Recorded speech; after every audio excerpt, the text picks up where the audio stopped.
मराठी मॅट्रिमोनीवर मिळतो सगळ्यात जास्त चॉईस। मराठी मॅट्रिमोनीने लाखो स्थळं जुळवली आहेत। यापेक्षा चांगली गोष्ट काय असू शकते? मराठी माणसांची number 1 choice Marathi matrimony.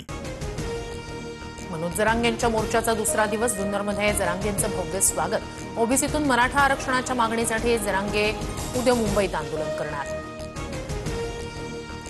Manoj Jarange आज शिवनेरीवर शिवजन्मभूमीचं दर्शन घेणार। मोठ्या प्रमाणात मराठा बांधव शिवनेरीच्या पायथ्याशी दाखल। जरांगे आज रात्री मुंबईत दाखल होण्याची शक्यता। आझाद मैदानावर मराठा बांधव जमण्यास सुरुवात। खबरदारीसाठी पोलिसांकडून बंदोबस्त तैनात। आझाद मैदानात जमलेल्या आंदोलकांकडून घोषणाबाजी। अटी शर्थीचं पालन करू, कायदा मोडणार नाही। मनोज जरांगेंकडून आझाद मैदान पोलिसांना हमीपत्र। पोलिसांच्या 20 अटींचं पालन करण्याचं हमीपत्र सादर। मनोज जरांगेंच्या मोर्चाला भाजपकडून बॅनरद्वारे प्रत्युत्तर। इतिहास शिव्यांना नाही कर्तृत्वाला लक्षात ठेवतो।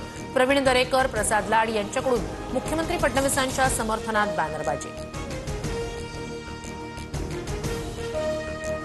मराठवाड्यातील सत्ताधारी विरोधी आमदार खासदारांचा जरांगेंच्या आंदोलनाला पाठिंबा। आमदार संदीप क्षीरसागर, विजयसिंह पंडित, विलास भुमरे, खासदार सोनवणेंचा जरांगेंना पाठिंबा। नागपुरात आज ओबीसी महासंघाची ऑनलाईन बैठक। आमच्या आरक्षणाला धक्का लागला तर ओबीसी समाज रस्त्यावर उतरेल, बबनराव तायवाडे यांचा इशारा।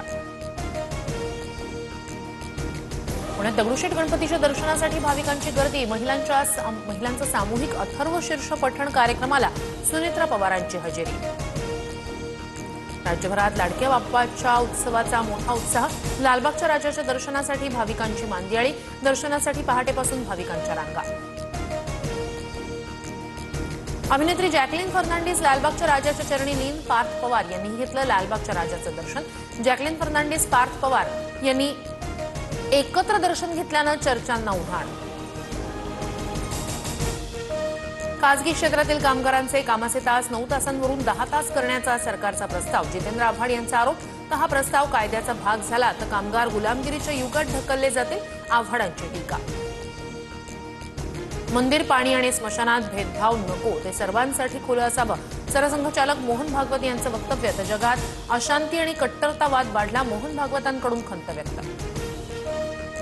पंतप्रधान मोदी उद्यापासून 4 दिवस विदेश दौऱ्यावर। 29 आणि 30 ऑगस्टला जपानमध्ये 15व्या भारत जपान वार्षिक शिखर परिषदेत सहभागी होणार, तर 31 ऑगस्टला चीनमध्ये SCO परिषदेला हजेरी लावणार।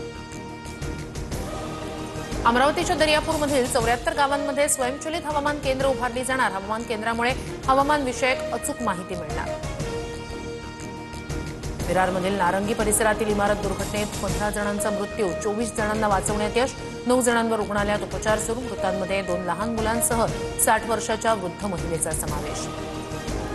नाशिक जिल्ह्यातील गंगापूर धरणावरून सी प्लेन सेवा सुरू करण्यास परवानगी। नागरी हवाई वाहतूक मंत्रालयाकडून हिरवा कंदील। जालन्यातील अप्पर दुधना मध्यम प्रकल्प ओव्हरफ्लो, शेतीसह पिण्याच्या पाण्याचा प्रश्न मिटला। जालना आणि छत्रपती संभाजीनगर जिल्ह्यातील अनेक गावातील नागरिकांना दिलासा। जम्मू काश्मीरमध्ये पावसामुळे हाहाकार। वैष्णोदेवी मार्गावरील भूस्खलनात 41 जणांचा मृत्यू तर 20 जण जखमी। वैष्णोदेवी मंदिराची यात्रा स्थगित। दिल्लीत यमुना नदी धोक्याच्या पातळीवर, प्रशासनाकडून नागरिकांना सतर्कतेचा इशारा। तेलंगणाच्या कामरेड्डीमध्ये मुसळधार पाऊस, 42 सेंटीमीटर पावसाची नोंद। मुसळधार पावसामुळे अनेक गावं पाण्याखाली। तेलंगणाच्या मुख्यमंत्र्यांकडून मुसी नदीचा आढावा। मराठी मॅट्रिमोनीवर मिळतो सगळ्यात जास्त चॉईस। मराठी मॅट्रिमोनीने लाखो स्थळं जुळवली आहेत। यापेक्षा चांगली गोष्ट काय असू शकते? मराठी माणसांची नंबर 1 चॉईस मराठी मॅट्रिमोनी।